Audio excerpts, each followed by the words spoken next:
राष्ट्रप्रवाह Vidarbha news में आप सभी का स्वागत है। मैं मनन व्यास और आज की देखते हैं ताजा खबर।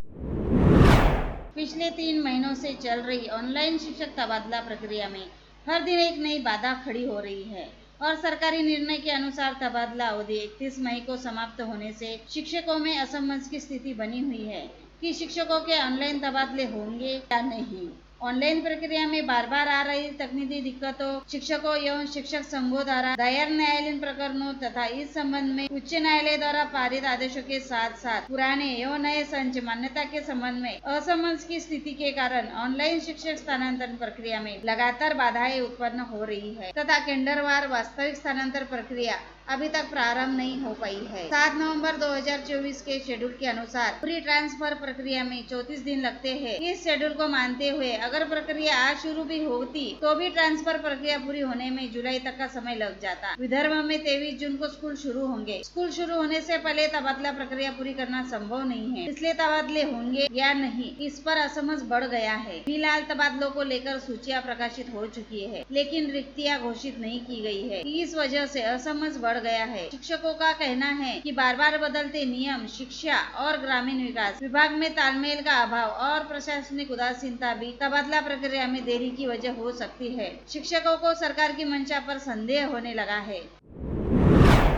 अगर कोई व्यक्ति अपने मत के अनुसार अपनी पूजा पद्धति बदलता है तो संघ ने कभी इस पर आपत्ति नहीं की है। नारायण वामन तिलक इसका उदाहरण है। संघ में यह स्वीकार्य है, लेकिन लोगों को धर्म परिवर्तन के लिए मजबूर करना स्वीकार्य नहीं होने की बात सरसंघ संचालक डॉक्टर मोहन भागवत ने कही। सरसंघ संचालक गुरुवार को नागपुर में आयोजित राष्ट्रीय स्वयंसेवक संघ के कार्यकर्ता विकास वर्ग 2 के समापन समारोह में बोल रहे थे।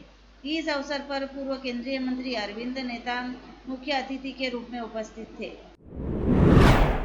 विगत 8 माह से सफाई ठेकेदारों का वेतन बकाया रहने से आज शुक्रवार 6 जून को मनपा के सफाई ठेकेदारों ने आक्रामक रवैया अपनाते हुए कचरा संकलन के काम हेतु प्रयुक्त होने वाली अपनी अपनी घंटा गाड़ियों को मनपा मुख्यालय में लाकर खड़ा कर दिया था। साथ ही निगम आयुक्त को कल से बेमियादी काम बंद आंदोलन करने की चेतावनी भी दी, जिससे मनपा प्रशासन में अच्छा खासा हड़कंप व्याप्त हो गया था। इस समय सफाई ठेकेदारों का कहना था कि उन्हें फिलहाल केवल 2 माह का बकाया भी तत्काल अदा किया जाता है तो वे अपने हड़ताल को पीछे लेने हेतु तैयार है, अन्यथा कल शनिवार 7 जून से शहर के 5 जोन की घंटा गाड़ी और ट्रक मनपा में लाकर खड़े कर बेमियादी हड़ताल शुरू कर देंगे, जिसके बाद मनपा प्रशासन ने तुरंत ही सफाई ठेकेदारों के साथ चर्चा करते हुए उन्हें 8 में से 2-2 माह का बकाया भुगतान अदा करने की तैयारी दर्शाई और आनन फानन में करीब 4 करोड़ रुपए का भुगतान सफाई ठेकेदारों को करने की बात कही, जिसके चलते लगभग 5 घंटे तक चली इस हड़ताल को सफाई ठेकेदारों ने पीछे ले लिया।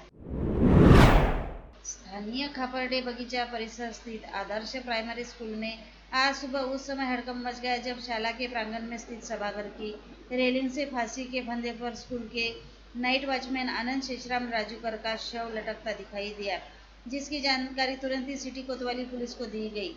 पश्चात पुलिस ने मौके पर पहुंचकर पंचनामा करते हुए शव को पोस्टमार्टम हेतु भिजवाया। नागपुर में बकरी ईद की पूर्व संध्या पर पुलिस ने गौ तस्करों की धरपकड़ शुरू कर दी है। पुलिस ने प्रतिबंधित गौ हत्या, तस्करी और गौमांस बिक्री में शामिल 7 लोगों के गिरोह को 15 दिनों के लिए नागपुर शहर से बाहर निकाल दिया है। इससे शहर में गौमांस बेचने वालों में हड़कंप मच गया है।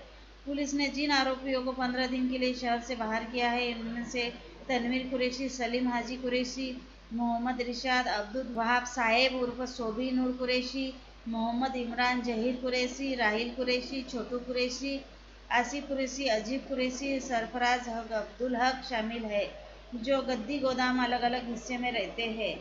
पुलिस के अनुसार इन आरोपियों ने एक गिरोह बना रखा था जो मवेशियों की हत्या, तस्करी और परिवहन का काम करता था। इन आरोपियों ने इलाके में दहशत फैला रखी थी, साथ ही नागरिकों में यह भावना भी थी कि इनसे जान माल का खतरा है। ये सभी आरोपी कानून का उल्लंघन कर गोमांस बेच रहे थे। इनके खिलाफ सदर और हिंगना पुलिस थाने में मामले दर्ज है। फुसद में नकली नोट छापने वाले गिरोह के 4 सदस्यों को पुलिस ने गिरफ्तार किया। पुलिस ने इस गिरोह के पास से 4 नकली नोटों सहित 1,51,624 रुपए का कीमती सामान जब्त किया है। स्थानीय अपराध शाखा ने गोपनीय सूचना के आधार पर गुरुवार को छापेमारी की। राजकुमार श्रवण पारधी, तुकाराम दामाजी गुहाड़े, बाबूसाहेब आनंदराव पतंगे, डोनवाड़ा रामदास किशन भरकड़े गिरफ्तार आरोपियों के नाम हैं। कुशल शहर पुलिस स्टेशन में सभी 5 आरोपियों के खिलाफ मामला दर्ज किया गया है। ईद उल अजहा के मद्देनजर अमरावती के पुलिस आयुक्त अरविंद चावरिया ने हैदरपुरा स्थित ईदगाह परिसर का दौरा किया। इस अवसर पर पूरे परिसर का जायजा लेने के साथ ही सीपी चावरिया ने पुलिस प्रशासन की सुरक्षा और व्यवस्था को लेकर आवश्यक दिशा निर्देश दिए। इस दौरे के सीपी चावरिया के साथ डीसीपी गणेश शिंदे, डीसीपी कल्पना बावरकर, डीसीपी सागर पाटिल, एसीपी अरुण पाटिल, एसीपी जयदत्त भव्वर तथा नागपुरी गेट पुलिस स्टेशन के थानेदार हनुमंतपुर लांगोडावार भी मौजूद थे।